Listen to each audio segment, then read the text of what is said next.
It's finally here. Finally, a very, very unique isekai. And I do dare say one of the most unique isekais since I have seen in anime formation since The Ones Within. Because it has nothing to do with, first of all, the main character is not a guy. It's nothing to do with a harem. Nothing to do with being overpowered. No demon lord, no demon king. Um, None of that bull BS that you usually get out of these generic branded isekais you get every freaking season. Okay? No fan service. Don't get me wrong, I like the fan service, but sometimes I like something fresh.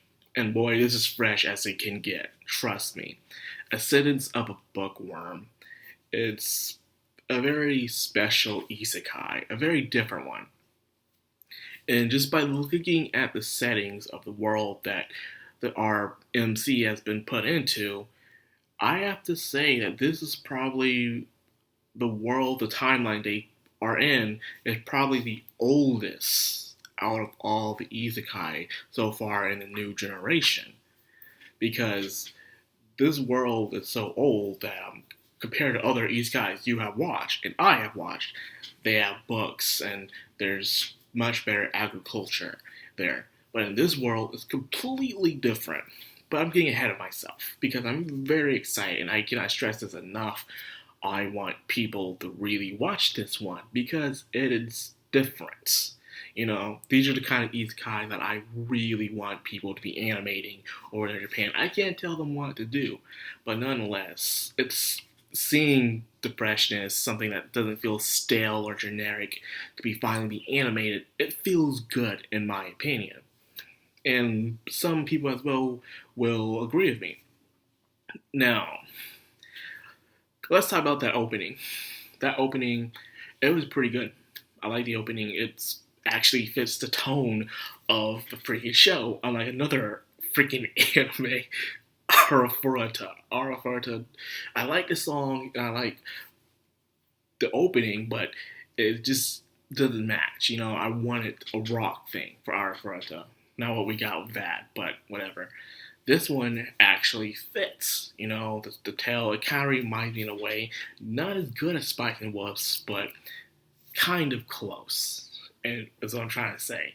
You know, they could have done better with the opening by having her, jumping page to page in her on her little adventure, her journey with the people she meets and the struggles she has to go through. That would have been better for an opening instead of her, just walking and skipping around and stuff. Which I get to see that, but trust me, she's not doing a lot of walking and skipping, and you will get that as further and further you go into this show. So I'm like, is that a contradiction? That's just me. Now, of course, it starts out with all isekai. There is this main protagonist who lives in modern day Japan, who is a librarian who's completely obsessed with books. A lot of people out there have their total obsession that completely takes over their lives, and this main character is one of them. However, one day an earthquake happens and she dies because of the earthquake. I believe a bookshelf or a pile of books fell on her and she died. I can't remember because I didn't read the novels. I read the manga.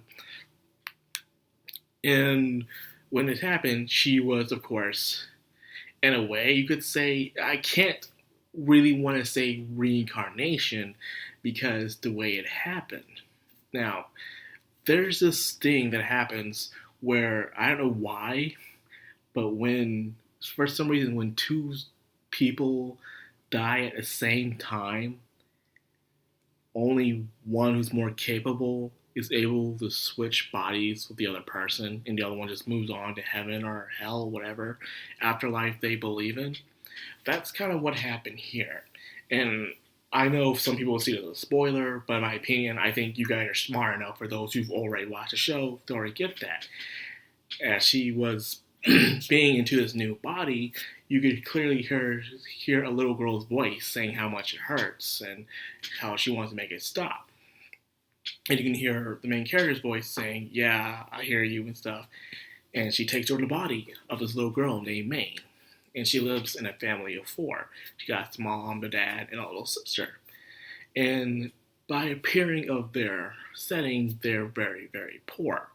You know, this is like, oh, there's no stuffed dolls, there's no books or anything like that. They have wooden dolls, okay? Wooden dolls. That's how back in the boonies we're talking about here. You know, before there were stuffed dolls and all the dolls we have now with plastic, there were people who play with wooden dolls or dolls that were stuffed with straw or hay. I know, it's interesting. And she is in this world where it is very hard for her to get a book. She is determined to get a book, but however, she can't because back in the day, almost everything, agriculture was still in its upbringing, and it was still hard to produce a product back then. These days, we take everything for granted. Almost everything, you know? We need a pencil, we go get a pencil. We go get a piece of paper, we go get a paper. We get a notebook, we get binders, candy, junk food, all that stuff. Anything that is easy for us to get now. We live in such a relaxing age of convenience now. Almost everything is handed to us. And there's actually countries out there where it's not like that still, believe it or not.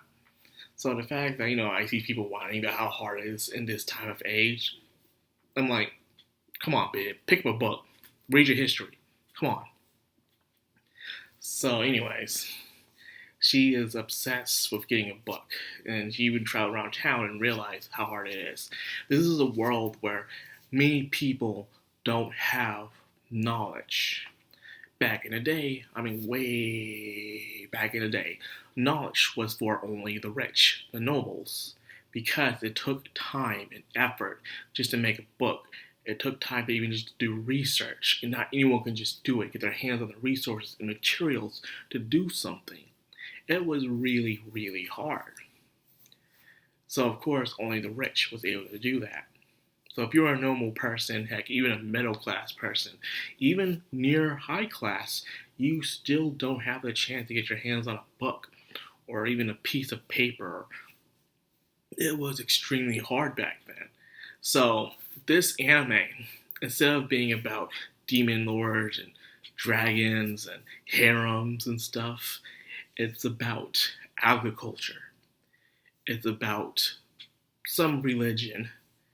It's about trade, business, currency, economics, all that stuff. That's what this anime is going to be about. This is Spice and Wolf, the Isekai. That's what it is. Spice and Wolf, the Isekai. And I'm truly excited to really talk about this in a way because I've been waiting for this. And there's some other Isekais out there where the female protagonist where it's in a different situation. So it makes me wonder how most isekais are being created when it's just a dude. It's the same old formula. In a way, kind of like how they do their Shonen Jump stuff, where it's the same old formula, no matter how different it is. But the ones with the girls, the ones I've read so far, are completely different from each other. One's about getting books. One's about trying to live a happy life. One's about evolving and finding their purpose in the world. Different ones. And I'm excited that this is the first one we made, even though I was hoping My Life as a Villainess we made already. The anime was already announced, don't know when it's going to come out. Anyways, this is what I got for that. The outro was nice and smooth. I liked it.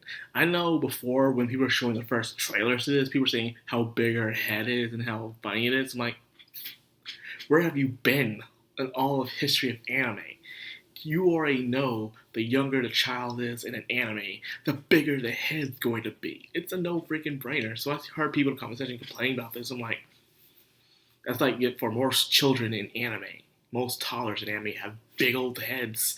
It's a natural thing that happens. In fact, a lot of kids in the past, even in real life, have big heads because their heads are big and their bodies haven't fully grown up yet. Maine is a little child, so don't expect that. So anyways, that's what I got for that one little pet peeve that people just need to think. So, what do you think about this anime? I'm very excited to review it and talk to about you guys, and I hope you guys tell your friends and other anime consociates about it because it's can be a very interesting one. But if you're not into agriculture and trade and business and economics, I'm not sure if this is for you. But if you are, welcome aboard, and I hope you guys enjoy. Anyway, it says been the Madcrownxox Anime, signing out.